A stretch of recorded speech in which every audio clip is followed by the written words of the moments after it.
I like the Suns tonight. I like them laying 6. I thought that spread was fat for how bad they've been playing this season early on and how good Minnesota has looked. Not so fast. Midget. Yeah, little guy. Hey, not so fast. This is the first game of Booker, Beal, and KD. This is their debut together. Yeah, that's fucking beat. Fuck Bradley Beal. He is the worst. And I'm officially off of the Suns tonight. I honestly might even fade him. Justin Herbert, I'm just going to say it. He's mid. Dak Prescott, he's a coin respecter right now. Yes. He is. Jameis Winston, though. I feel like he could go in the GOAT category just because he's Jameis. You could tell last night. Kent State had no business winning that game. They were never winning that game. Shit bets.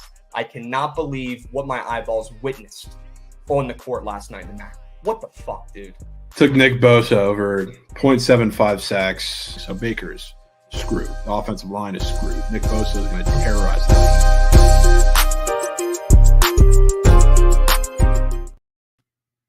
What's going on, chat? Happy Wagon Wednesday, BTL episode 366 piece. As always, hold the fry, joined by your two hosts, Krabs and Javon, presented by Pickett Sports. If you guys aren't following me on Pickett, you're probably not tailing the greatest plays of all time. If you don't follow Javon on Pickett, you're probably missing out on some free coins. Okay? Follow us on Pickett. Track your action. Grow up in 2024. Talk about a New Year resolution. Yeah, you track your bets on Pickett, and that's how you show growth in the new year. Okay, guys, go download it. Free to download. Great UI, UX. Go give Pickett a check. Okay, it's worth it. Javon, a couple things. This episode feels a little bittersweet. I'm not going to lie to you. I feel like I should be doing cartwheels and backflips after we've hit, 7 straight squad rides. It's been incredible. But there's some news aloof that I'm not really digging too much. Chad, is it already official?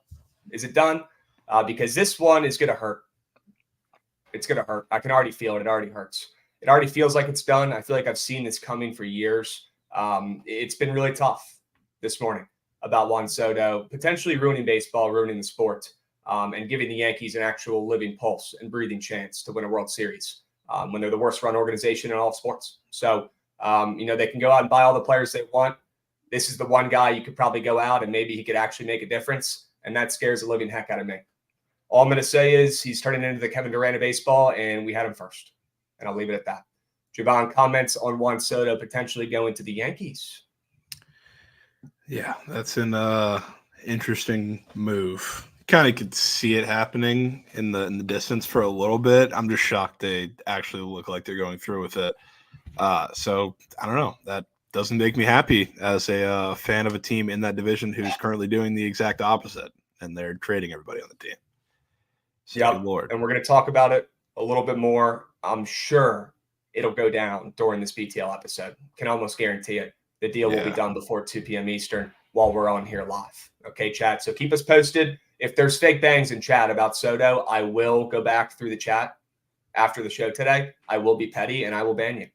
I don't give a shit. I will. I'll do it. Javon, W squad ride from yesterday. Let's do a W recap. Rumor has it you swept the board. Sure. The Salukis, they came through. Shout out to Keep the Salukis. point. Don't need it. NC Central fading that offense against UVA. I fucking bet. And the squad ride, Buffalo, Detroit over 6.5. Never in doubt. Let's fucking go, Javon. Yeah, all three of those were ridiculously sweaty at some point. I mean, it's good to see all of them get through the hoop. I didn't think that was going to happen the way they're going. That was huge. Shout out SIU. That was a crazy game. The Salukis. And shout out Xavier Johnson. Absolute fucking beast. And shout out to Jen for bringing in a party of 46. How about them apples? There we go. W's to Jen. Love to see it. We got Devin making music, coming in, giving out a sub bang to Dr. Race Chaser. Dr. Race Chaser, how about you drop a thank you for Devin in chat? He's a fucking beast. He gave you a subby. We got CT Rom coming in, giving out a subby. And we got Devin resubbing himself. This time around, we want all the money. Sure. We do want all the money this time. Straight up.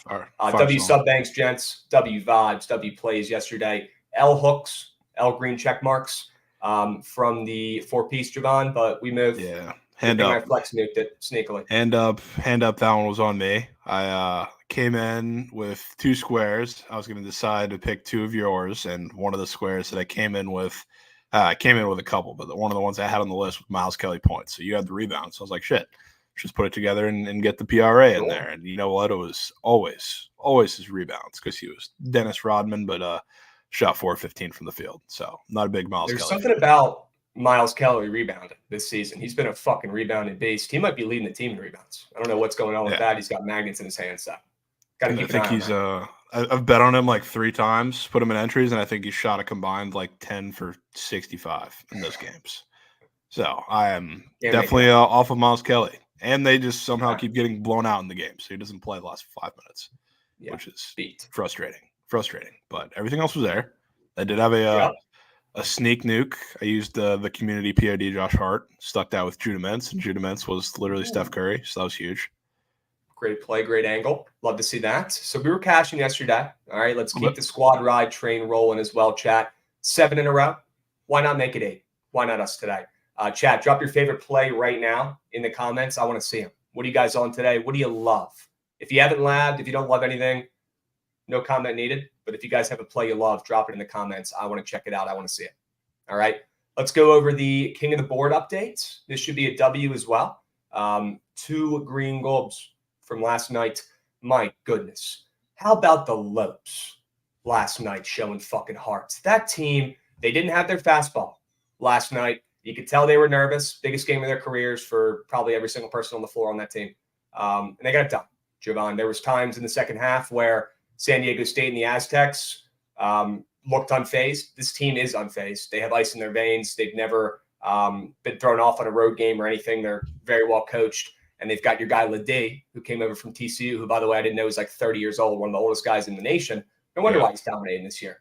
And he's an absolute stud. And he kept them in this game this whole time. But Grand Canyon and the Lopes pulled away late and never gave it back. And I'll tell you what, you're not going to find much more of an electric atmosphere than you saw last night in Phoenix at Grand Canyon. These kids camp out all week. The tickets are free. They fill it up like it's the best party in town. They even call it the Grand Canyon Party. And they have unbelievable fans and a student section there. And it was good to see them get their first ranked win against a ranked opponent. That was fucking awesome. Grand Canyon, the highest net ranking they've ever had in program history since they've been D1. Good for the Lopes. Their stock is through the roof right now. Unbelievable. Game. They're a good team. Let's fucking go, dude. And their best player didn't even play well last night. It didn't matter. They are a good team. All right, Javon, squad ride as well, which is even more important than the Lopes. The Lopes might have seemed more electric and felt more electric and weird because it was Grand Canyon University late night. But most importantly, the fucking squad ride cashed again. So good shit with that play on the ice, Javon. Rumor has it you might have another play on the ice you're targeting. Yeah, definitely do. I think it was it's on my best bets. So, I mean, secrets out there. But shout out the Sabres. Shout out the Sabres last night because if they didn't get that game close, that was going to be trouble because they were just going to sit on that lead the entire game. The Red Wings were. So they came back. Honestly, they came pretty close to tying that game at the end. So that was good. Get a little Alex Lyon fade in there after he had been so good for a handful of games this season. And like through the first 2 periods, he gave up a couple, I don't know, I'll say fluky goals for the Sabres because truthfully, I mean, they were peppering the net, so they deserved it. But the way those couple of goals went in the third period, it was a little karma for Lyon, maybe. That was sick, though, from Skinner. But we'll take it. Sabres. We'll take it. Sometimes it's better to be lucky than good. W play, W over, W squad rides. Chat, let's make it 8 in a row today. Why not us? All right. Awesome. King of the Board has been going great as well. We're both 5-1 through the first week and the third. So, chat, if you guys aren't tailing the King of the Board plays that we're tweeting out on Book at BTL every day, these are pretty much like our PODs. There might not be a POD every day, right? Like we didn't have one on Monday. It kind of gives us some flexibility where we're not really forced on giving a POD every day when the slate is moose shit. We have some flexibility. You can do 2 plays in one day or 3 plays in one day, whatever, and not send something on a shitty day like Monday like we did. And that was smart. Good fucking move. Quality over quantity, Javon. And we're both up 1-0 to start the week, and we've got some work to do. I'm sure we'll probably each have a play maybe today. We'll get to that towards the end, though, chat. So stick around for the PODs. All right, these are the plays you're going to want to be tailing. And then, of course, later today in the afternoon, we will post it on Book at BTL. But why would we give you guys, the ingredients, the recipe for success in the beginning of the show? All right, stick around. Drop your favorite plays in the comments. And let's keep moving and grooving. Javon, you want to talk about some wagons for today? Gladly Okay. talk about some wagons. Yeah, let's run it. We got a JSTE Crane Bang subbing coming in for 9 months. We got Chig 6'9" coming in with a subby. We got Ron Muck and Clam giving out a subby to the fucking community. Ron Muck and Clam is my wagon for this Wednesday. Straight up. That just goes without saying. That is. Yeah. So let's get to the real ones. Let's talk about some teams because Ron every week is our wagon Wednesday. Okay, every day. I'll go with Princeton in CBB, Javon. I talked about this yesterday for about a half a second. I know we were powering through that CBB slate. I don't think I gave this team the credit they deserve. Guys, this Princeton team is unbelievable. We remember them going on a crazy run in March Madness last year. Didn't really do anything with it, but was nice to see Princeton, doing something, and cool to root for an Ivy. These kids, I don't think you guys understand that they actually have to do schoolwork, unlike most of the athletes in college. And they're doing that along with playing some of the best basketball the school has ever seen. They've got this unbelievable guard, Xavier Lee Javon, who you actually got me hip to before the season. This kid is fucking unbelievable. I don't know if you guys have seen this kid play or not. If you haven't, here's some of his highlights, but he is must-see TV, Javon. This is actually the game winner from their other guards from Mataloco, but the highlights from before were from this unbelievable guard, Xavier Lee. This team has great guards. This team has a great coach. They play good defense, and they've beaten some great teams. And not great. They've beaten some pretty good teams to start the season, Javon, and they're still undefeated. This Princeton team is a fucking wagon. They pulled out a nice late upset against Furman there that we're showing the highlights for here. But let's take a look at who they've beaten so far this season. It's not like they're just playing Mount St. Mary's every game. And by the way, respect them out. They covered last night against Ole Miss and lost by 9 W's. Easily. They've beaten some pretty good squads here, Javon. They've beaten Rutgers, Hofstra, Duquesne are solid. We know ODU is pretty good. Northeastern looks solid this year. It's not like they're playing, the bottom feeders. They've beaten some pretty decent teams, and I don't know if they're going to be dropping any losses anytime soon to any teams in their conference, Javon. This Princeton team is an absolute fucking wagon. They're ranked 8th in the net rankings, which is incredible for an Ivy League school. I've never seen a team get anywhere close to that from that conference. Shout out Princeton. They are my wagon on this Wednesday, and they're going to keep winning and covering. They're unbelievable. They are. So good. So good. Dude, look at McNeese being a 30 is crazy. Yeah, look at these mid-major net rankings from 2 days ago. It's incredible. I don't know if if anybody aren't even getting gassed up. I don't know if anybody in the Southland has ever been like top half of college basketball in any sort of ranking. See McNeese sitting 30th in the country, folks. That is insane. Unbelievable. These are not just out of the mid-majors, chat. These are all the net rankings in Power 5 Division I basketball, and they're just isolating the mid-majors, okay? The teams in between these are the Dukes and the UNCs and the fucking greatest teams in the country. It's unbelievable to see these squads balling. This is why I love college basketball so much. What other sport do you get fucking Princeton competing with Alabama? None. Not a single sport like that even exists anywhere close to that at this point. And please do not change college basketball. I know they're going to try to, but let's keep this sport as pure as possible as we get a 301 Chaco sub-bang. Let's fucking go, dude. 18 months from Chaco. Is 7 squad rides in a row good? I don't know. Let's make it 8. I'd be willing enough to say that's good. Good enough for me. Let's make it an 8-piece. Javon, I want to hear about your wagon this Wednesday. Who do you got?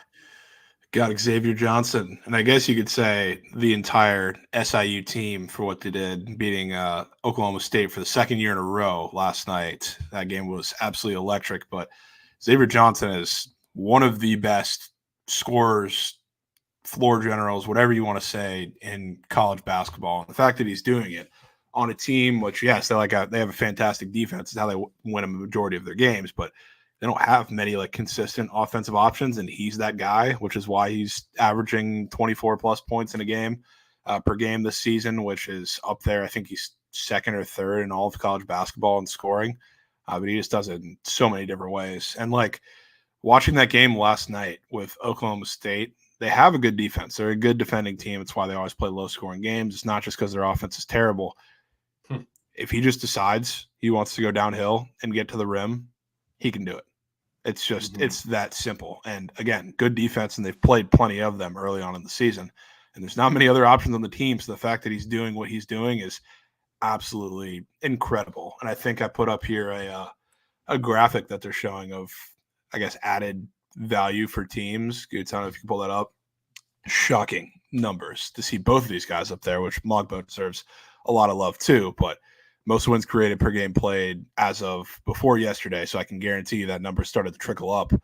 Xavier Johnson, top of college basketball. And then if you scroll down a little bit on that list, this gives you a picture of just exactly how good Xavier Johnson has been. Guys like Terrence Shannon, Hunter Dickinson, and Zach Edey are all up here just a tick below him with how good all three of those guys have been this season. So what he is doing, of course, at Southern Illinois University is absolutely insane. And I love that team. I love him.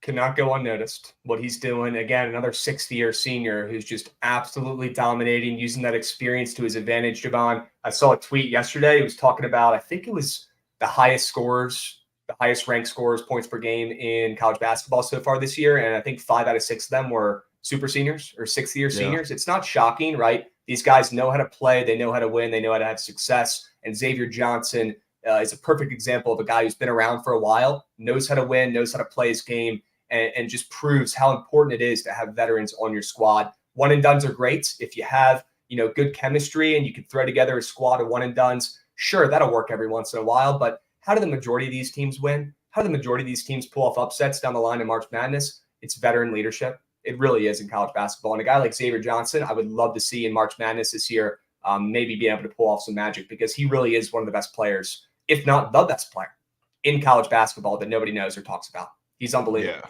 He had he got 2 fouls in the first 2 minutes of the game too. So they had to kind of switch him off of Javon Small for a little bit. So Javon Small was scoring, unlike he would have done if he was guarded by Xavier Johnson. The second he flipped the switch and he was comfortable in the game, and they put him back on him because he wasn't in foul trouble nearly as much in the end of the game. Clamps. Absolute clamps, and then he was aggressive throughout the whole game too. So, he plays unbelievable defense too. That's the thing. How often do you see a guy leading the team in scoring, being the go-to guy who has the ball in his hand at any big moments, and he's also the best defender on the team? Yeah, those don't grow on trees anymore, folks. This kid could play in the NBA. If he was any bigger, he'd be a shoo-in. Third 30 ball of the season for him last night already. Crazy. And he plays defense. Guys, remember the name. You could see Xavier Johnson potentially playing in the league if he can figure it out. I know he's not the biggest guy out there, okay, but he'll get a chance in the summer league. He'll get a chance in the G League. Maybe he's just one of those guys that is an absolute stud on the court. Doesn't matter what school he goes to. Keep a tab on Xavier Johnson, folks. Honorable mention for Wagon Wednesday. I'll go Mount St. Mary's. Wanted to throw them in there. Somebody in chat tailed them. They shouted him out. It was always the Mount. Good to see brought up the Mount. Just brought up the Mount, and then Goots just spawns down here, man. Hey, I had an honorable mention myself. What's yours, Goots? Feed me. I mean, Illinois. Terrence Shannon, Marcus Dumas, 33 points last night, both of them. People sleep. People sleep. Crazy. Another name on the list that definitely moved up this list last week. I also saw Marcus Dumas quote tweeting some hype about Xavier Johnson, his old teammates. People forget he was a SIU Saluki. Yeah. That's where he came from. So good seeing him hyping up his boy who's still balling. Both those guys, absolute studs. And we've got a hype train rolling, ladies and gents. Love to fucking see it. If you're trying to cash in a sub bang, now is the time to keep the hype train rolling. All right, folks. Yeah. Honorable mention from me, right back to McNeese. Massive 70-point victory over the Mississippi University of Women last night. Okay. Yes, that's a real statement. Okay, so they played against chicks? They didn't. It's just the name of the school, apparently. The Mississippi University for Women Owls. That's who they played last night. And I don't want to get in trouble. They were playing guys? Yes, they were they were playing guys. This is just the name of the school, which is hilarious. So it's co-ed, like it says here on the Wikipedias. Yeah. It is co-ed now. Must have been an old name back in the day, there were colleges exclusively just for chicks because they didn't go to the ones that the guys went to. This was one of them. I guess this is one of them. Okay. Yeah, specific kind of chicks too. Yeah, because this was in Mississippi back in the day. So, okay. Tough. So those gentlemen just openly signed up to attend that school, and they're good with it. I guess they did. Well. I guess they did. I know the buy game and stuff is involved in there for money, but I mean I don't know why they're allowed to play Division I teams. They scored 9 points in the first half. Huh. Okay. All right. Well, we're going to move on from that. W. McNeese win there. W. Big win. And we're going to move. We're going to get mobile. I actually do have an honorable mention that I wanted to talk about here for a second. He deserves it. He is a wagon. Ladies and gentlemen, can we give a round of applause to Eric Fedde? Please. Can we clap it up for the guy? He just signed a 2-year, $15 million deal. I don't even know how to say these sentences and words out loud because it's honestly becoming just comical at this point, the shit that happens to me and my sports teams. Maybe I'm just biased. Maybe this is how everybody feels about their teams, and I just feel this way because they're my squads and it's me. But at some point, it's like, is this shit real? Like, what's going on in the simulation? Because Eric Fedde, after not being able to throw a baseball for a strike or successfully for 4 years on the Nats, now just got paid $15 million for 2 years and is on the White Sox after winning the KBO MVP. What universe are we in? What the fuck is this, Javon? Yeah, I'm happy for Eric Fedde. Good to see him back. Would have loved to see him go to the Mets just because that would be the funniest shit of all time, seeing him face the Nationals. But I'll tell you what, as soon as they play the White Sox, don't care where the game is. If Fedde's pitching, we're going. We're flying out there. We're going to see that shit. Okay. Oh, Lord. Nats, White Sox, when Fedde's pitching, I am praying for a matchup. I don't care if that game is being played on the moon. We're going. Yeah, see him get lit up. Bro, Bobby he got Witt. fucking paid, dude. Bobby Witt already took him deep in his first AB. It's just He got paid. Yeah. Javon. Give it what? Give it 4 months until he's sitting at, I don't even know what their affiliate is, the Charlotte Knights. He'll be a Charlotte Knight in 4 months. Dude, I mean, you've seen some of those videos of his pitches. He wasn't throwing that shit over here. Let's see if he can bring it over. Let's see if he can bring it back because he was not the same pitcher. Yeah, Okay. We'll find out. We'll find out. Very excited to see what he brings. W for him, though. He just got paid, and you can't make it up. Absolutely hilarious. Okay.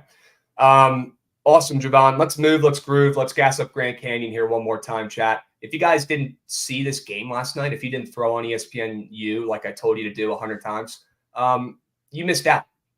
I mean, Javon, that's why we love college basketball. That is why we play.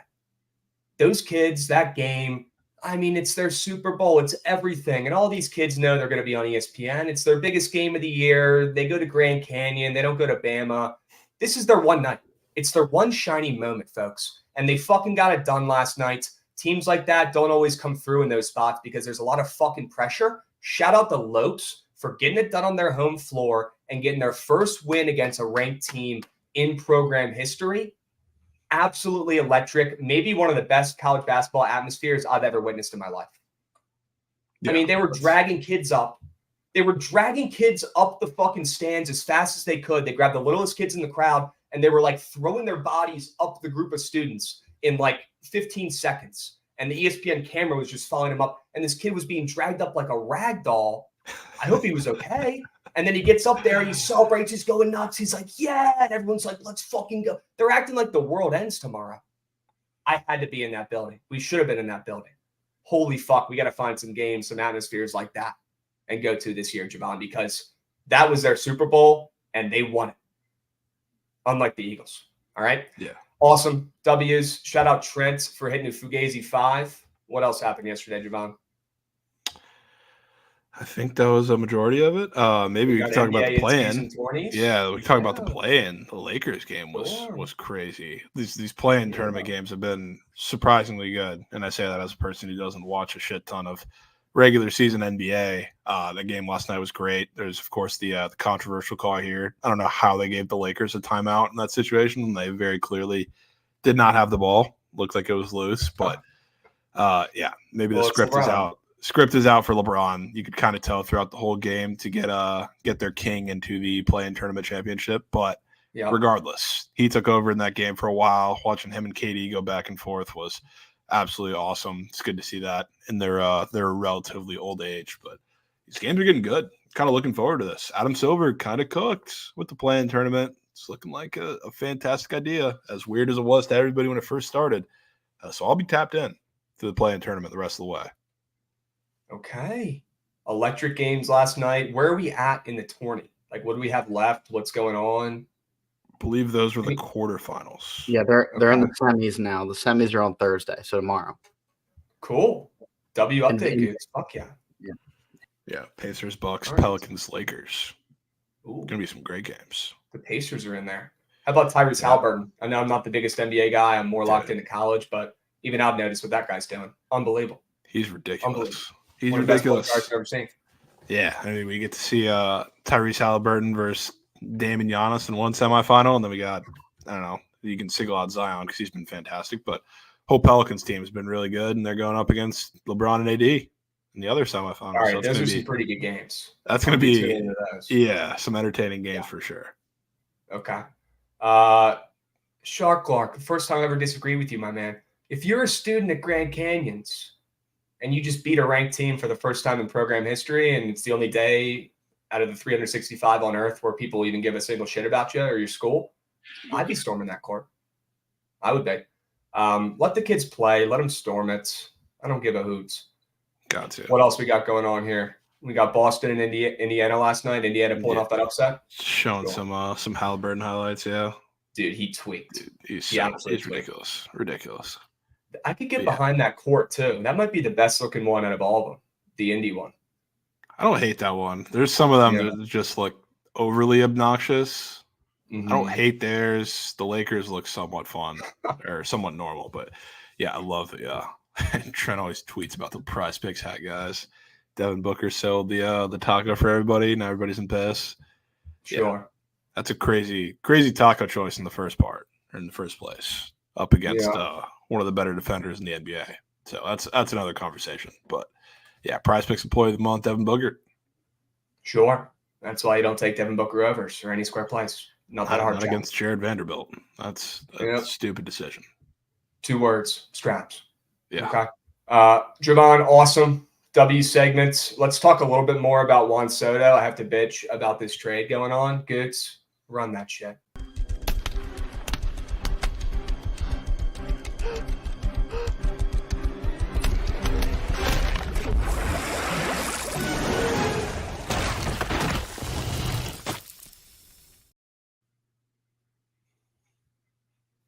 Well, did not think that Juan Soto leaving the Nats could get any worse. It somehow has, folks. He's about to be a Yankee by the end of the day. Wouldn't be surprised if it's within the next 57 minutes because that's some shit that would happen to me while we're live on here, Javon. But what I'm trying to understand, how are these guys they're throwing in this package for Soto moving the needle? I don't get it. I know Soto's a free agent after this season, but you're telling me Michael King and Drew Thorpe are the 2 guys who are moving the needle for you to let Juan Soto walk for a year? One of the best players in the league, a guy who won a World Series when he couldn't even drink a beer yet? I don't get it. I don't understand it.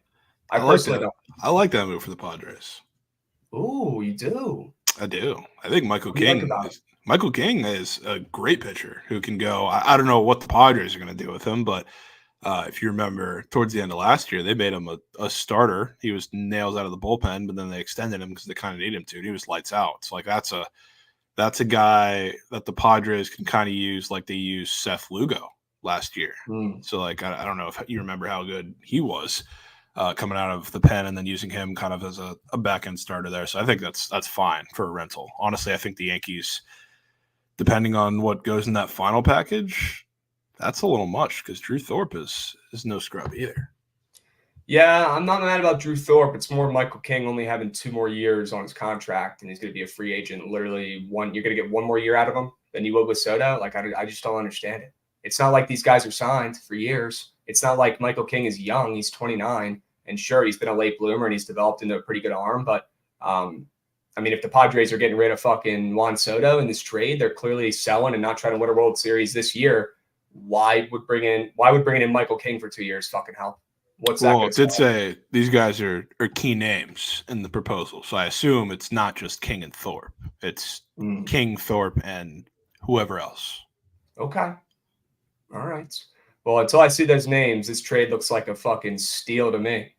I can guarantee you there's going to be at least one guy they're going to get another pitcher, which is going to be one of the major league pitchers, whether it's, I don't know, Brito.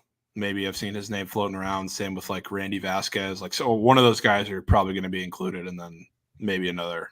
So I think it'll end up being a Yankees getting fleeced situation. That's what I think. Well, I hope it is. I hope it is. But you know what? And as a guy who just saw, all my best players get traded for, pieces of meat / young guys and prospects who have no value yet, it has worked out for the Nats, I feel like, and we're in an okay place after making those moves. So maybe you're right, Javon. Maybe we let this play out. I just can't get over the fact that you're about to trade Michael King and a couple prospects and maybe a starting pitcher in the back end of that rotation that fucking sucks for Juan Soto. Doesn't make sense. Can't get over it. I know he's a rental. I know it's a one-year deal. Juan Soto can win a World Series for you. He could do it. He's done it before. And you're trading fucking dudes who got 2 years left on their contract and prospects and maybe Brito, who's one of the worst pitchers I've ever seen in my life. I don't understand it. I am blown. You could probably tell. Maybe I'm just a little pissed off he's going to be in pinstripes. Maybe that's what I can't get over. It could be. But I'll tell you what, I've already seen it. Yankees haven't done shit in 14 years because they're one of the worst run teams in baseball. Juan Soto could change that. He's a leader. He's a winner. He changes the culture in the locker room. He's young. He's a stud. He's a face of a team. You put him out there in the outfield with Aaron Judge. Pretty good combo. Dude, I just wonder what they're going to do. I wonder what they're going to do with that outfield now. They have 25 outfielders, and they just traded. Apparently, they don't want to get rid of Verdugo no matter what. So yeah, Verdugo's apparently not in the deal, which, I guess you could say it makes sense in a bit of areas they struggle. They don't want more swing and miss in the lineup, especially in the outfield. So they added Verdugo, but they also have now they would have Verdugo, Soto, Judge, Dominguez. There's a surplus there, to say the least. And I guess Stan too, but he's probably going to DH majority of the time. So I don't know what they're going to do. This has got to be not just this Soto deal, but it's got to be a part of a couple big moves or bigger moves to make real sense here. Okay. Well, Chad, let me know when the deal's done because it should be in the next 52 minutes. Okay. We're going to pivot. We're going to move. Actually, one more comment. To make matters worse, Javon, I don't know if you saw this, but talk about steamed crabs. The Nationals actually won the fucking first round overall pick in those stupid lottery machine ball things where they pull out all the random numbers, whatever. I'm not going to explain the whole process to you guys, but we won. We literally got the fucking number one overall pick, Javon. And you know what? We couldn't keep it because we got a lottery pick last year. And that's some sort of rule that the MLB does now. So somebody explain that to me, I'm 4 years old, because I can't figure out how that makes sense. You're not punishing the Nats who aren't good, who just got lucky and got a fucking first overall pick that could change the course of their organization. And because of a rule that MLB implements last year out of nowhere that I can't find a reasoning for anywhere. Seriously, guys, Google it. Find the reasoning. I fucking can't. And now this shit happens. And the funniest part is, Javon, they also got the second overall pick. And then they had to put all the balls back in the fucking thing and redo it again too. It was meant to be for the Nats to get a good pick. And since they got a lotto last year with these new rules, they got shafted. I can't fucking believe it. You cannot explain to me that that's fair. You can't. How are you going to punish the Nats? The Nats stink. Hey, shout out. It changed everything. Shout out the MLB for those rules, man. You gotta somebody actually tell me why that rule makes sense. The Reds got the second overall pick, which was insane because they had a sub 1% chance to win the lottery, and they came with the second overall pick. Gotta feel bad for the A's and I guess the Royals too. They just get shafted year after year, and you got the Guards and Reds picking in the top two spots, which is unreal. I guess that works. Stinking. We didn't tank. We just stink. We honestly tried to win games so that our manager wouldn't get fired. We did the opposite of tanking last year in public. The Nats, you definitely can't hurt. You can't say they tanked. You can argue that for the A's. The A's, you can say they got punished justifiably for. God, we got shafted. But the Nats didn't tank. We got shafted so bad. And the funniest part is, not only did this happen with the first overall pick, it happened with the second overall pick too, and they had to fucking redo it. So the Guardians getting the number one overall pick was actually the second time they did the drawing, and then the Reds, who got the second overall pick, that was actually the fourth drawing. Huh. I bet. That doesn't make any fucking sense. You know what can make me feel better, Javon? Talking about some college basketball winners, talking about some look-ahead lines in the NFL and the Army-Navy game. This kind of stuff. I think Trent's got a four-piece. No, he DM'd me the four-piece that he hit last night. Okay. Well, apparently it hit on the last facet of the game with KD, I guess. No way. Sneak nuke. Oh, sure it can. I bet. Sure it can. A little 10 rackaroons. Looks like he's running it back too. And he's pushing another 4-geyser. Okay. Trent. This 4-piece was your own creation, huh? Okay. It's literally all right. Let's run that shit back. Guys. Fuck yeah, dude. Yeah, W. Trent recap. Stay hot, Trent. Stay hot. All right. He's got another one tonight. Sure. Awesome. Well, you want to pivot? You want to talk about some looker headlines? We should. Okay. Let's talk Army-Navy real quick. I know that's not the most exciting game, so we won't spend that much time on it, but wanted to shout out a couple things and talk about the game a little bit. That's the only college football game this Saturday, chat. If you guys aren't hip, grow up, figure it out. They get some respect. Army and Navy do, and Air Force gets to sit back and watch, which is kind of hilarious. But I don't know if you knew they do this, Javon, but these fucking mids for the Army-Navy game every year, they will run the game ball to where the stadium is. And this year, it's a little bit further than it usually is. Usually, it's a little bit closer to home. Bro, they're running this fucking football up in the freezing cold on the highway through the streets of Massachusetts, brother. What are we doing? What is that? This is just what they do. It's tradition. It's heart. Where do they start from? They start from their own. They start in Annapolis, brother, and they run all the way up to Boston and Gillette Stadium. I swear to God, it's not a joke. They got buses, they got cops following them, they got breaks, they got shifts. It's no fucking joke. This is real shit. And they're doing it again. And this is a far one for them. Usually they don't have to go as far as a place like Boston, but these boys are about to be gassed. Yeah. It's holy smokes. They're hyped though. You can see they're chirping the guy on the camera. Yeah, they're fucking lit up. Yeah. Love it. That's wild. Yeah. So those guys are freaks and they're running more on this trip than I ever will in my entire life. Let's pivot to talk about the game actually. Javon. Seems like the totals for these games have finally been, corrected, I guess you could say, or as low as they should be. It's low as shit again this year. Okay. And I was actually at the game last year. It was freezing cold and it was the first overtime game in the history of the series, which is hilarious. Unders. Historically, Prince in this series, 45, 10, and 1 to the under for Service Academy games. That includes Air Force as well since 2005. And this total is down to 27.5 some places, depending on where you look. The lowest Service Academy total since 2005. So we're probably going to get another under. I don't really think you can get cute here with another over. It is so low that I want to take it. It's getting to that point. And I'll tell you what, these offenses fucking suck. Yeah. They stink. Okay, but Navy's defense can play. They elevated their defensive coordinator to head coach, and their defense has honestly improved throughout the entire season. They were moose the first couple weeks. They could play a little bit right now. They're looking good. They're looking dialed like Navy does at the end of the season. And both these teams are 5-6, playing for a bowl game here. Whoever wins gets to go to a bowl. So this is fucking. Or is it too late for the bowl? Yeah, they don't get a bowl. They're not in contention for a bowl game. They don't do a bowl game. This is their bowl game. This is their Super Bowl. They have to be. The rule is they have to be eligible before the game since they select all the bowls before the game. Yeah, they got to be 6-5. I know. Okay. Either way, though, this is their bowl game. This is their Super Bowl. This is all they care about. As a guy who's a fan of Navy, I'll say this. The most important thing in this game is what team has more seniors. The team that has more seniors is going to play like their life depends on it in this game. It's honestly going to be kind of weird. That's how much they're going to care. And Navy has 10 more seniors this year than Army. They got 22 seniors, and Army only has 12 or something like that. So it's all Navy this year, and it's got to be the under is the actual play here in this spot. And let me know, chat, who you guys think has the best unis. Scroll down a little bit, kids. These Navy unis, Javon, my goodness. They're cold. Those helmets? Cold. Yeah, dude. Like the Navy SEALs type helmets? Those are fucking sick. Yeah, fuck with those. Holy smokes. I'm going Navy, but I'm completely biased, and I would say Navy if they were wearing the stupidest uniforms ever. So what do you think? I give Navy the helmet edge. I don't know. I'm kind of digging the Army uniforms though. It's that color, the jersey color we were talking about yesterday. It's fresh. Yeah, it's fresh. Yeah. It hits. I got to go Army. Okay. Army jerseys, Navy helmets. Yeah. You won't. I'm not going to agree to it, but I'm cool with that. All right. Yeah. Awesome. And then were there any more tweets? I think that might have been it.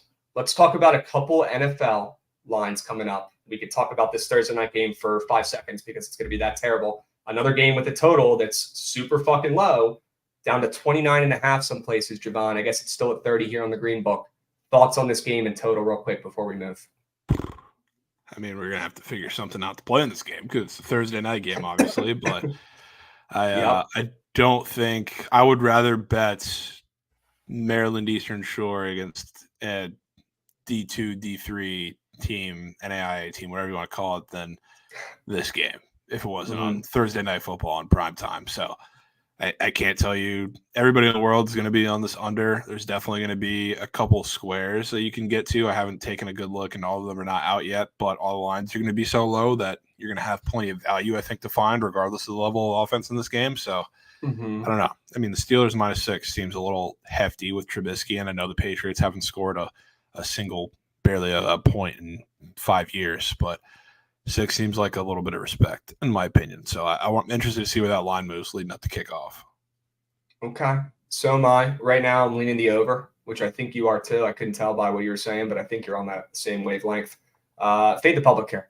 Give me the over. I don't know if I'm going to get to the counter with it or not, but it seems like the under is already talked about too much and has already been bet too much. And I'll be honest with you, like, can the Patriots offense get any worse? I honestly don't think it can. I really don't. Can the Steelers offense get any worse with Mitch under center? Probably not. Guess we'll find I'm going to out. buy low on these offenses and buy low on this ridiculously low total and give me another primetime over. We're going to hit our 4th one in a row. Wouldn't that be something? It would be. After how everybody was talking about a week and a half ago, that would be something. All right. W's. Any other NFL games, any other NFL lines that jump out to you before we dive in and give out all the key college basketball winners for the people? You know, one that I really hate, but I can't stop looking at the line, the Panthers, because after coming off a game with the Bucks, they kept it close. They covered the game.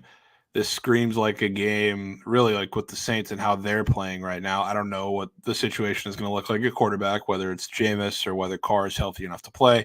I don't know, but I can tell you one thing. In these divisional games, I don't see why a team is laying 5 with a potential backup quarterback. And I love Jameis. I think he could be better in that offense than Derek Carr is. But after seeing the respect that, they got good news last week on the road with the Panthers. They had J.C. Horn come back, a couple of the guys in the defensive backfield there. They got bet down to 3.5. They covered that game ever so slightly by a field goal. Saints -5, in my opinion, it seems very, very telling. So whether that has to do with their defense waking up after they just got shredded for a majority of the game against the Lions and really have the second half of the season they've looked terrible, or maybe Jameis comes out and has a masterclass, who knows. But that Saints -5 seems fat, especially after they just burned a lot of people last week because they were, I guess, the sharp home dog against the Lions and came back and almost had a Meemaw cover, but didn't. Okay. I want to reference this Philly-Dallas total. We're going to be there, boots on ground, Sunday Night Football. I think that total is a little high, and it's moving our way, too. Can I interest you in a little square over, boots on ground? You could. Okay. You're not looking at the under, at least. No, I'm definitely not looking at the under. And okay. I love the Cowboys, obviously, but the only reason I think the Eagles can stay in this game or win this game is going to have to be they get into a game like the Seahawks did with the Cowboys, a back and forth game continuously. So that's one of the reasons I would love for this game on Thursday to be a super square under, just because I don't want this to be a 5th primetime over in a row, partially for our own entertainment going to the game, but also because I probably want to get involved in it some way, somehow. But yeah, I have no problems with that. Okay. Thoughts on Buffalo and Kansas City? Chiefs are laying -1.5 at home Sunday afternoon. That's a tough one. Yeah. This is could it be 2 really disappointing games? I guess this one being at home in a row for the Chiefs. -1.5. I could say that. You could argue that's a little short, even coming off of that performance against the Packers where everybody saw it was in prime time. So I don't know. I've been kind of trying to get a grip on Buffalo because this is very obviously a more desperate spot for them here than it is for Kansas City. So if they're going to get a big win on the road, which I guess they really should have gotten on the road first time around in this big game when they went to play Philly, this could be the spot. So I wouldn't be surprised. I'm not sure where the bounce back performance comes from the Chiefs. It's going to be some point later in the season. Maybe it's when they start playing the shittier part of their schedule. I think they have the Pats, Raiders, and Bengals maybe left before they finish up with the Chargers on the road, which is always a great game. Maybe they drop 2 in a row. No way Patrick Mahomes loses 2 games in a row, right? No way he loses 3 out of 4. No chance. He's never done that. Guys, he's human. Okay? He might be the greatest quarterback of all time. He might go down as the greatest football player of all time. He's going to lose 3 games in a row. He's going to lose 3 out of 4 games in his last 4 at some point in his career. He's not Jesus Christ. Okay? It's a 22-man sport. It's not a one-man sport. He might be a $500 million man. He might be able to win games himself at times. That doesn't mean he can do it every week. And right now, the Chiefs look like shit. They do. And as the public's going to continue to pour on Kansas City, that line pulls back from -3.5 to -1.5, which is weird as shit. And I'm looking at the splits right now. I promise you the Bills are in public. Who in the fuck wants to bet on the Buffalo Bills right now? Anybody? I do. I think I'm solo on that one. Yep, 2 of us right there. I'll take the Bills. And you know what? You can keep the 1.5 points. Yep, Goots is into that. Makes 3. Guys, keep the points. I don't fucking need them. Josh Allen is going to go in there and win that game himself. He's going to win that game outright. Bills ML, they get it done. Hungry dog runs faster. Sure, the Chiefs need to get a win. But Travis Kelce's too focused on Taylor Swift. And Pat Mahomes is getting paid too much for this team to bring in other good players. And it's starting to affect this team. It really is. The Chiefs' defense is better than their offense. But I'll tell you what. Yeah. Josh Allen ain't losing this game. Hungry dog runs faster. They lose this game, they're out of the playoffs. They ain't losing this game. And let's not act like the Bills' defense hasn't been clamping up recently, too. They've been looking better as well, and they've been getting healthier. So give me the Bills. And that line is short. Yeah. I don't know how you can realistically make the argument that Mahomes and his receiving core has been much better, if better at all, than Josh Allen in the last handful of weeks. So, I mean, if you think there's if you think there's a gap there, I don't know what Chiefs team and what Bills team you've been watching. But Josh Allen's he's looked good last couple of weeks. We'll see if it's the OC. Yep. All right, W's. We got to dive into some college basketball. Any other NFL lines you want to let the people know before we go? None that are catching my eye right now. We'll see. We'll do the NFL preview on Friday, most likely. So we'll have everything together by then. Okay. I will say one more point before we dive into CBB. And yes, we will do a little live in-person NFL preview over the next 2 days down there in Dallas, boots on ground. I'm excited to go down there. Chat, we'll have BTL in person tomorrow, live, same time, same place. You guys know the drill. Okay.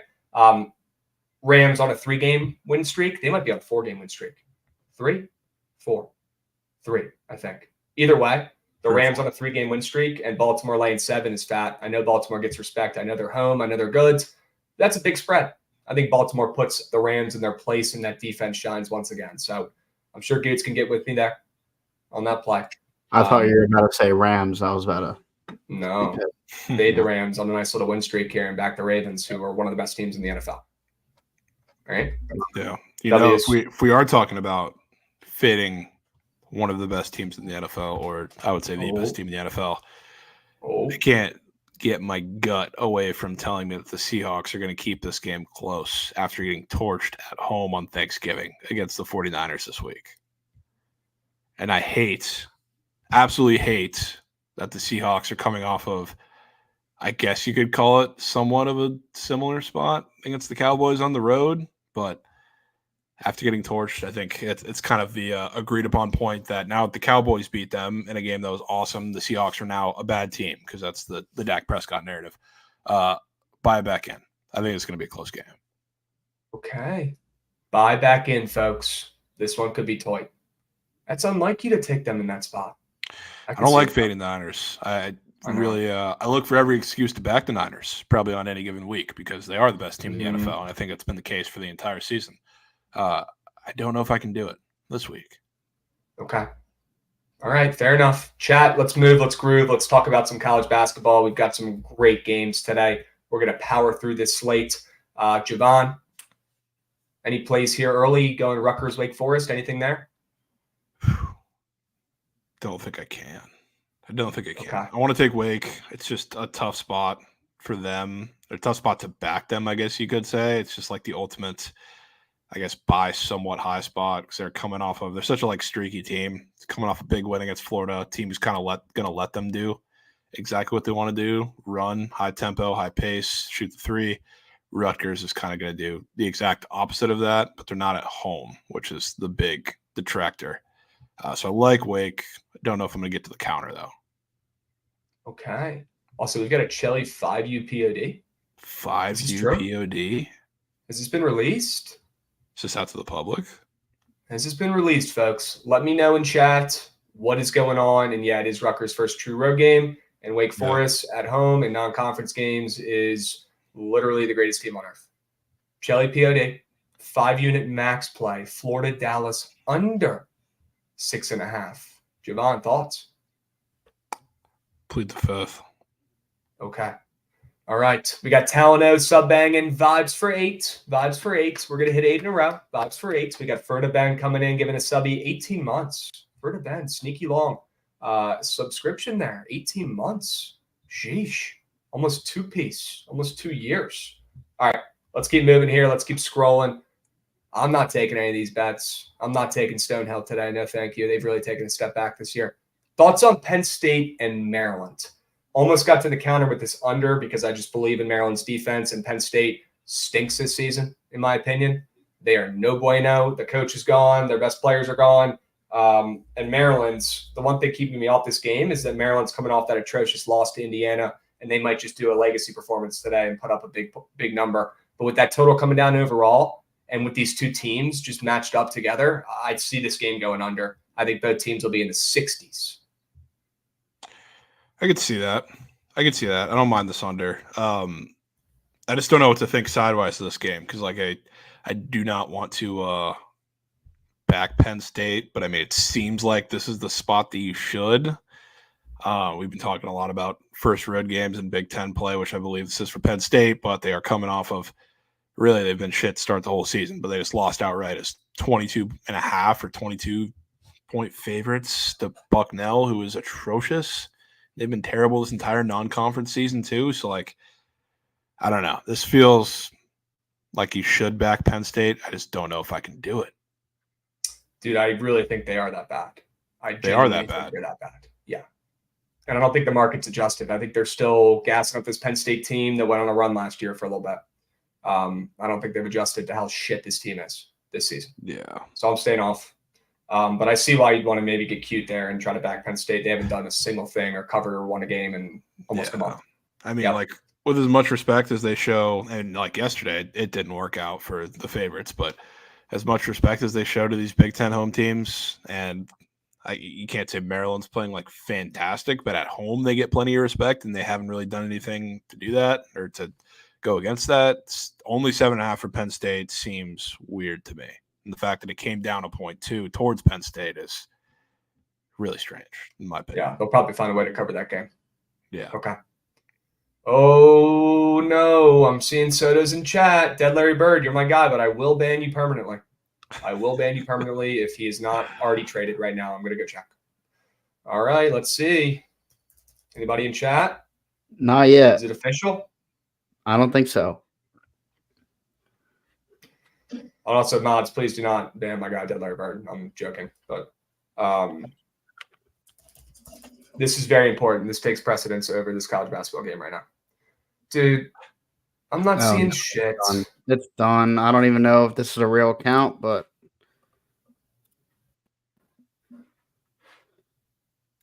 Ooh. I do see that. Bro, it's Dan Flash's 99. That's a fucking fake account. Dude. Well, they did. John Heyman did tweet too. They're working. Yeah, but he did. He said it wasn't done yet. Yeah, it's not done yet. But he said he quote tweeted that same tweet and said they're working to finalize the deal, perhaps today. Yeah, and then go ahead and read the last name. Go ahead and read the last line of that tweet. Of this tweet? That's real. Yeah, on the one on the screen. Oh, the one on the screen, of course. Of course not. Oh, shit. Sorry. Didn't know that. This one. This is the one that he tweeted. That's the tweet we're pulling up, folks. It's crazy. We got to be so much better. Golly. All right. This one doesn't say big fat load of cum in it. This could be better. Yankees and Padres working to finalize Juan Soto deal.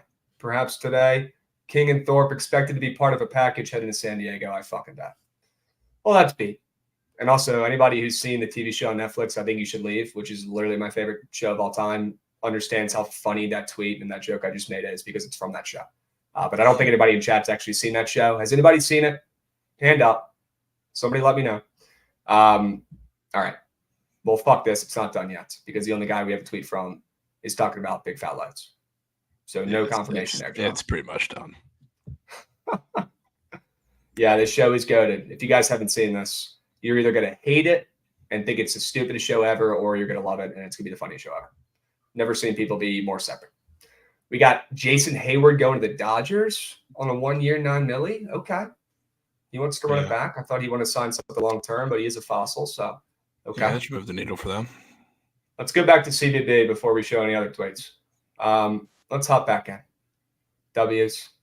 Any Memphis or VCU action here, folks? No, I think I'm good on that game. Okay. Keep on moving. Keep on grooving. We got some good games coming up soon. And it's not the Campbell Camels. Not today. Not today.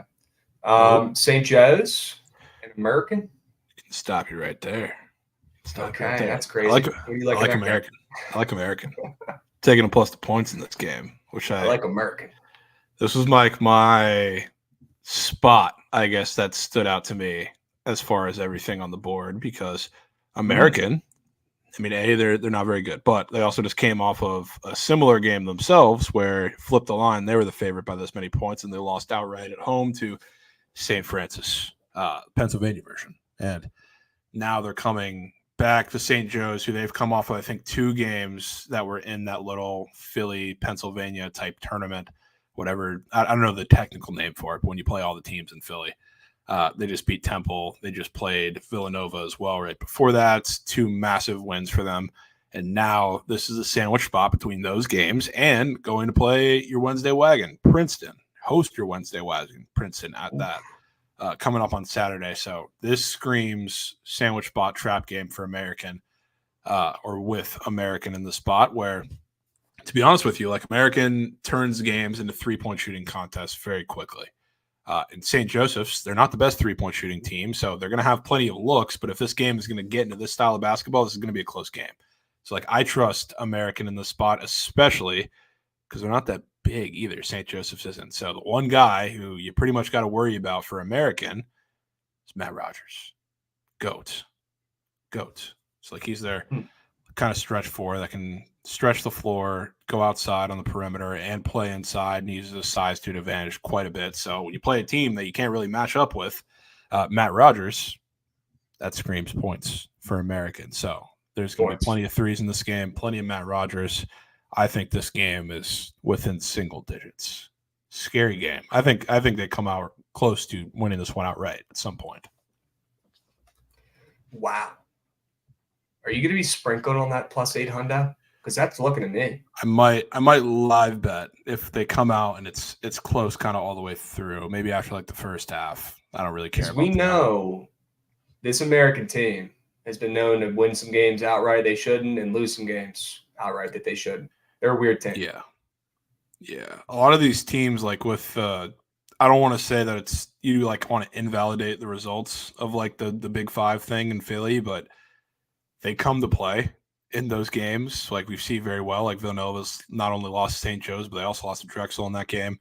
So like that whole tournament situation is really weird because there's a lot of motivation there. Teams get up to play those games, and then now they've had back-to-back ones right before, and this is the spot before another massive game in non-conference against Princeton. So, like, not that I'm saying the motivation is not going to be there. It's college basketball, to be real, but weird.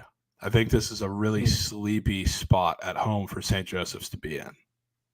Yeah, and St. Joseph's is in a great spot right now.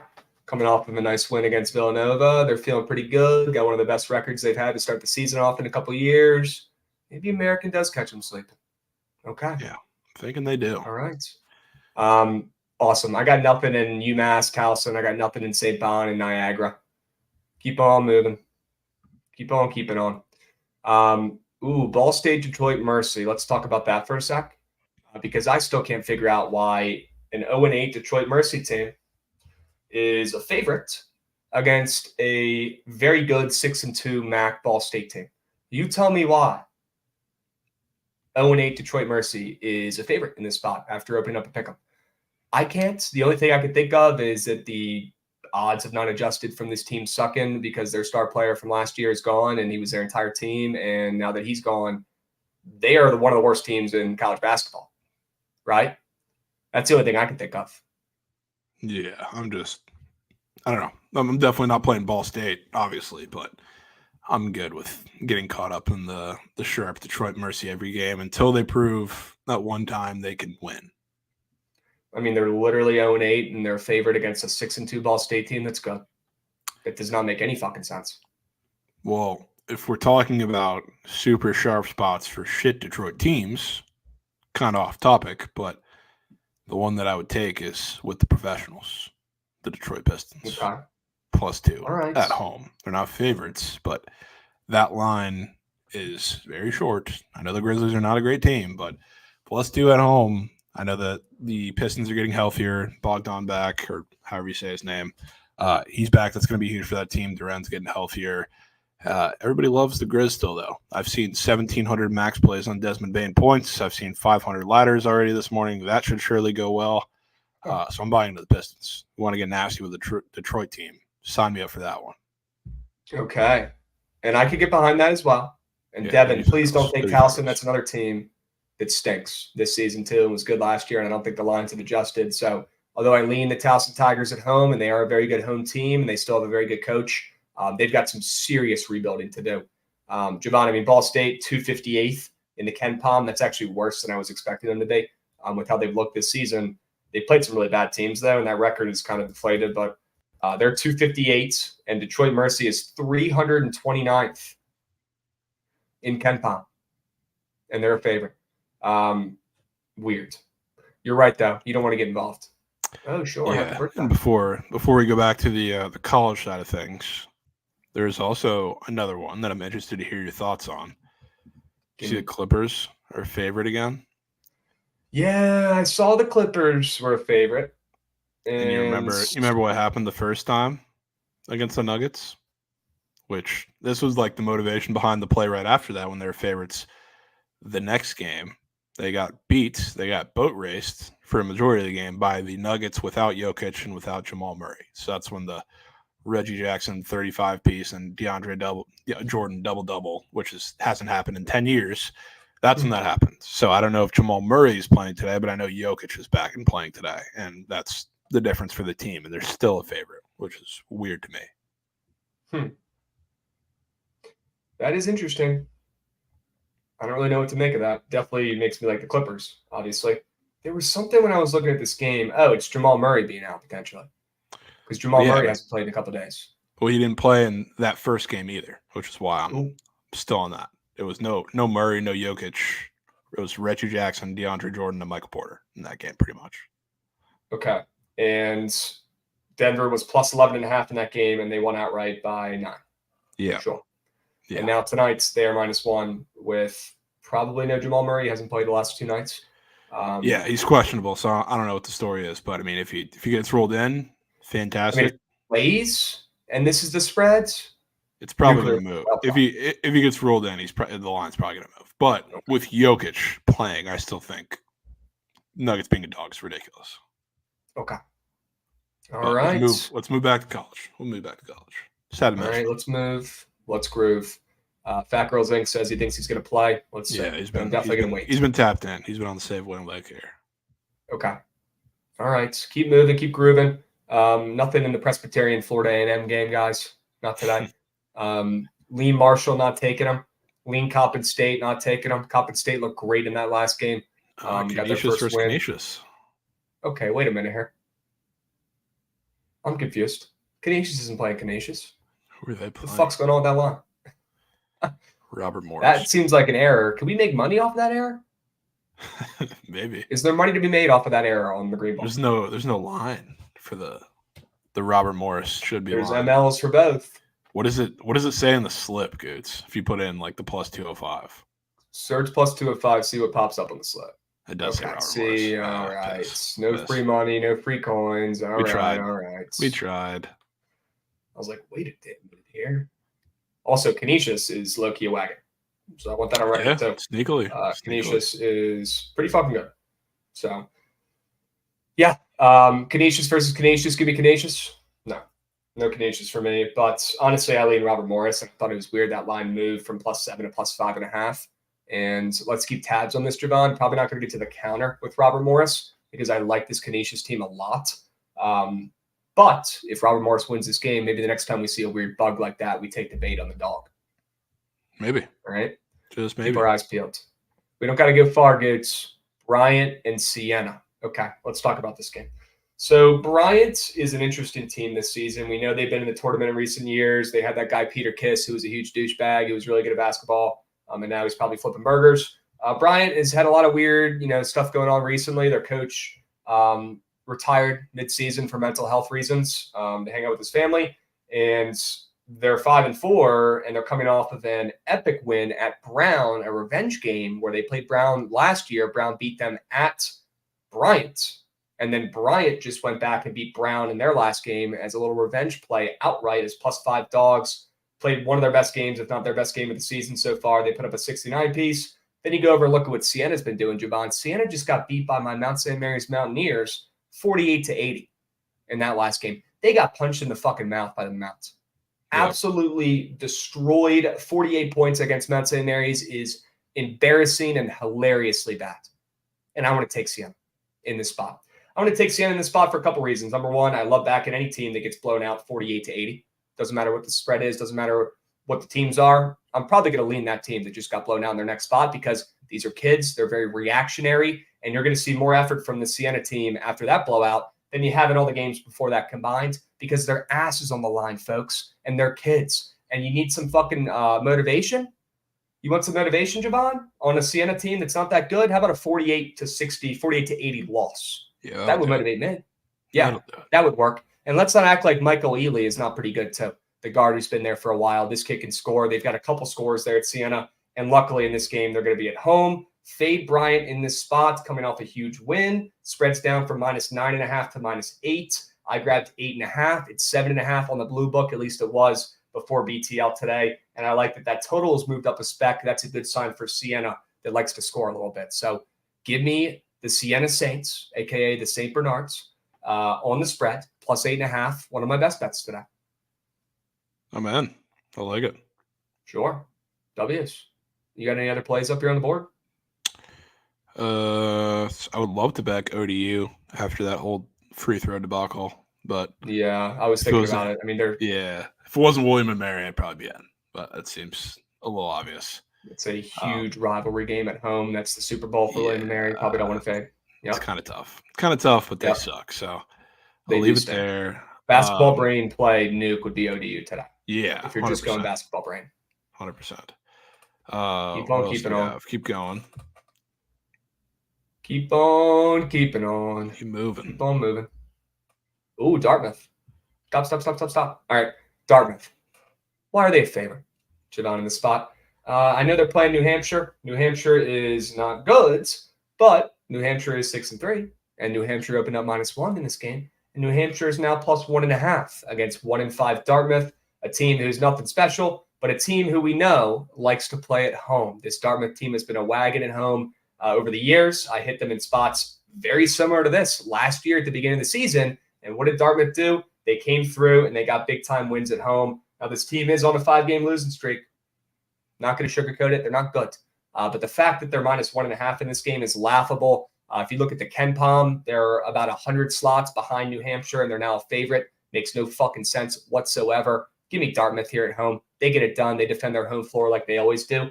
Tough physical team. They're going to win with their defense in this game. State rivalry game, right? It is a rivalry game, and they're going to get it done. I'm in. All right. Any Vermont Northeastern love? I almost got to the window at Northeastern. Couldn't do it, though. Well, you know who ODU was playing in that game that they got 51 free throws? That was the Catamounts. Sure. Oh, it was Northeastern. Northeastern. Yeah. So that's, if we're going to take any angle off of that game, I would probably say fading Northeastern would be the side there. Okay. But yeah, probably not going to get to the counter there either. You won't catch me betting on Public Vermont. No thanks. Nah, probably not. But you could probably square up with Miami. They're probably going to win by 70. Can move on. Okay. LIU is horrendous. University of Maryland, Eastern Shore. Marquette. Ooh, let's talk about them. They're worth a minute here. Guys, why is Marquette laying 8.5? Somebody tell me in chat. Best reason, best answer, you get a cookie. Why are they laying 8.5? Tell me. Seriously, I want an actual reason from somebody in chat who's smart. I can't think of one. Actually, I can think of one.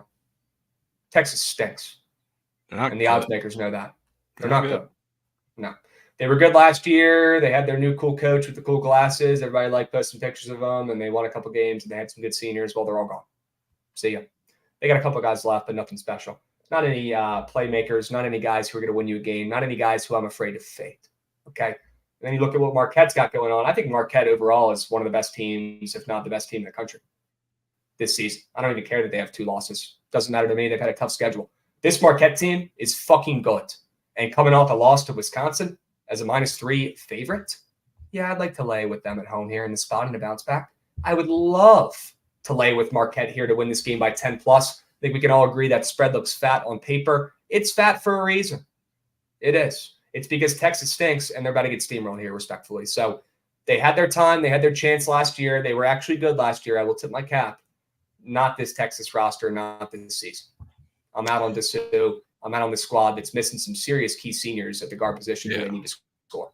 They need Dessou back. They're not the same team with Dessou. Can't stretch the floor as much. They're not as physical on the interior. So, until he comes back, this team is just not very good. The guard play is fine. They got a couple guys who can go and get him a bucket. Obviously, Abe Smith is great, but a little inconsistent on the scoring front. He has those bursts where he scores, 4 buckets in 2 minutes, and then he's ghost for another 10-minute stretch. So, it's not consistent enough. So, against a team that's going to put pressure on them for the whole 40 minutes, they're probably in a little bit of trouble. And they're on the road, not the campus site, but I believe it's in Fiserv, so pretty much on the road. And I believe this is the first time for them, so they're probably in trouble. On the road against the shock of pressure, I think you're going to see them handle this in similar ways that Kansas was able to handle it. Kansas has, I guess, a few less bucket getters, so it's a little tougher of a situation for them, but that was also a neutral site game compared to on the road in Wisconsin now. So good luck. Okay. Yeah, good fucking luck. Devin in chat saying he's going to lay it. John Big Nut Peters wants to lay it. I don't blame you guys. Excuse me. Yeah. I don't blame you guys one bit. I'll be on them myself. After losing the big state rivalry game pretty handily. Yeah. I guess last week. Marquette's got 2 losses in their last 3 games. Yeah. They're going to bounce back and win this game by 10+. Shaka Smart is going to be going ballistic. He might have a heart attack on the sidelines. That's how active he's going to be. We got Lembong giving out a subby. Let's fucking go, Lembong. We got Rye Guy coming in, giving out a subby. Love the insights, everybody. Love you, Rye Guy. Thanks for the subby. Let's fucking go. And Lembong, people forget we do it all for you. Please don't forget that. Okay, don't forget it. Don't ever. W's. Keep scrolling, keep powering through. We got a couple more late night Geysermans that we got to get to here. And then we're going to wrap up and do King of the Board and Squad Ride. Okay, chat? So get locked in, get dialed. Let's see if Javon's got any more milk in the late slate. I think go right up there. Oh, there's go to Rice in Houston for me. This is probably one of the weirder totals that I see or have seen to this point in college basketball. So I'm hoping it comes through there, but there's not many times that you can look and you see Houston against a lower level mid-major team with a total touching 140. And that's happened one time this year. And Houston's been addicted to unders. And Rice loves to run, but they're not putting up points. They just had a game against Houston Christian, who is notorious worst defense in college basketball, damn near right there with Mississippi Valley State. They played Houston Christian. Rice played them. Total was 171 in that game, in their last game. Came pretty close. It must have had a Trent max bet on the over because it was 65-56. So not only, they were 20-point favorites in that game and didn't even come close. The game actually went under by 50 points. So now, Rice loves to run. They're going to keep it high tempo as much as they can against the Houston team. But the thing is, nobody's done that against Houston successfully. Rice has played, or Houston's played, teams like Texas A&M Commerce. They like to run. They couldn't do it against them. A lot of the teams they've played, we faded them on team totals and everything, just like we did with Virginia last night. Nobody's able to run on Houston. So the fact that I see a 140, now 140.5 on the board for Rice Houston, I think Houston destroys them. Houston might put up 100. I guess the question is, can Rice get 50? Because, coming off of a game where they couldn't shoot, couldn't do anything against Houston Christian, this is screaming. They're going to do a little something today, but I think Houston just blows the fuck out of them. It's I think this is very easily going to be 100-60 or something like that.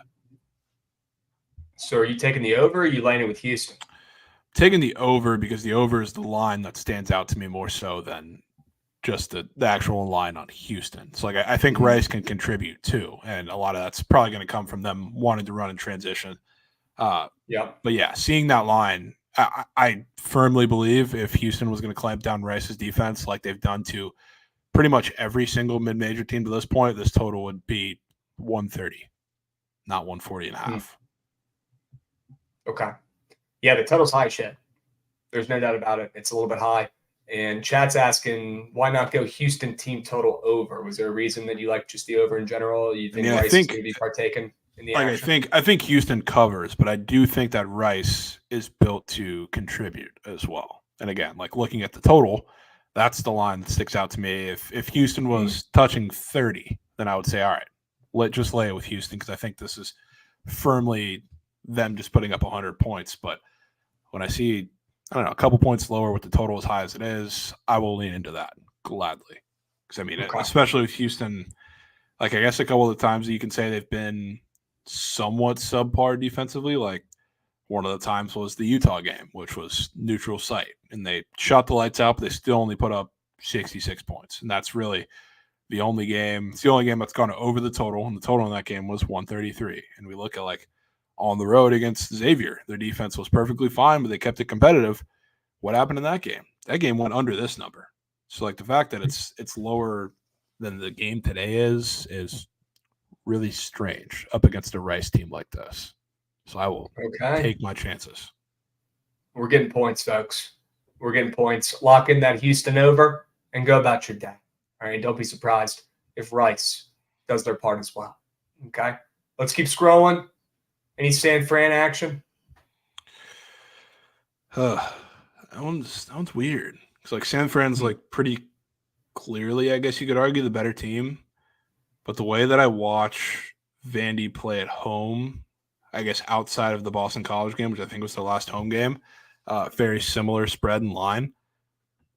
I don't know. I kind of trust Vanderbilt's defense in this game up against San Fran. So I kind of lean Vanderbilt in this game. I just hate taking an SEC team plus 2.5 on the road against San Fran, or at home against San Fran. But damn, I think Vanderbilt's defense is a lot better than people realize. Okay, especially at home. All right, that line is a little bit short too. Okay, Vandy gets it done. All right, there's one more game I wanted to talk about: Richmond and Northern Iowa here, Javon. Not really sure why Northern Iowa has moved from a pick'em to -2.5 on the ML, especially after they lost to Evansville and Belmont in their last two games as -3.5 and -8.5 point favorites. Still trying to figure that one out. Also, looking at what Richmond's been doing, they've been winning games, but they probably have one of the easier schedules so far in college basketball. They just beat William & Mary 88-69. Sure, congratulations. I could have done that too. They stank it, respectfully. But UNI at home has been a fucking whale for the last 5 to 10 years, whether it's AJ Green out there on the floor. This has been one of the better mid-majors in college basketball over the last decade since I have memories of following college basketball. And this season, it's no different. They found their new guys. Nate Heiss is pretty good. Titan Anderson is pretty good as well. Two veteran guys who have been here for a couple of years. This team has really stepped up without AJ Green in the last 2 seasons, and not really sure why they're favorites in this spot, coming off of 2 losses as favorites.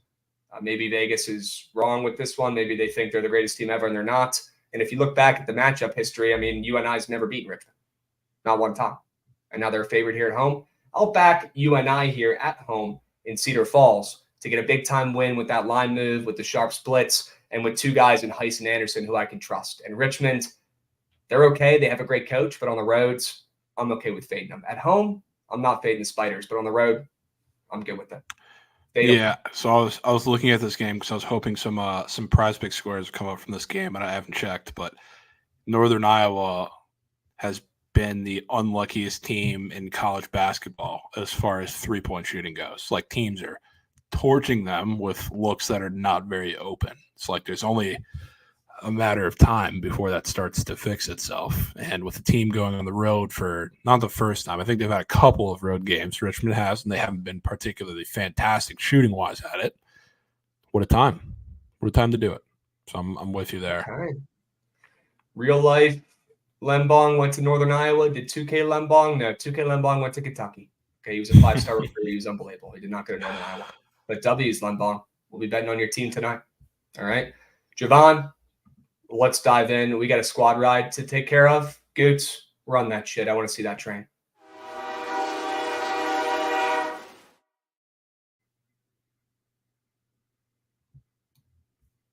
Beauties.